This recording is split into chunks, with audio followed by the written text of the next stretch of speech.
Le week-end dernier, plusieurs croyants se sont rassemblés dans les rues afin de prier tous ensemble.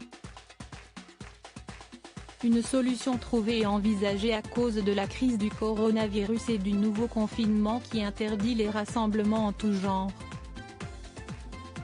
La journaliste de quotidien qui remplace notamment Hugo Clément présente sur place Sophie Dupontel a donc fait un reportage sur ces pratiques. Elle a alors décidé d'interroger les forces de l'ordre présentes sur place afin de comprendre pourquoi elles laissent faire. Si est-il alors qu'un officier a déclaré à son micro qu'il n'avait reçu aucune instruction.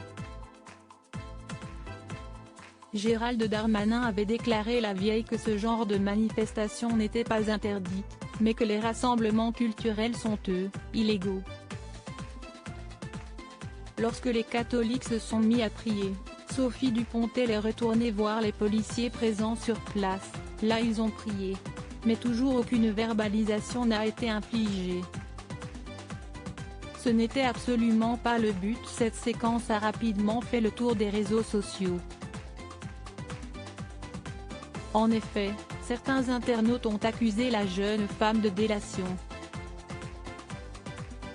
Stéphane Jourdain, le rédacteur en chef de France Inter a réagi en déclarant « Gênantes ces images d'une journaliste de quotidien qui signale une infraction à des policiers. Journaliste ou auxiliaire de police ?» Face à la polémique qui commençait à enfler sur les réseaux sociaux, Yann Barthès, récemment planté par Aya Nakamura, a été dans l'obligation de faire son mea culpa ce mercredi 18 novembre en plateau.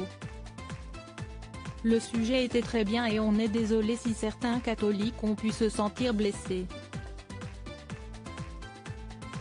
Ce n'était absolument pas le but. Et pour les fachos qui nous traitent de collabos. Il envoie un bisou dans l'air, note de la rédaction.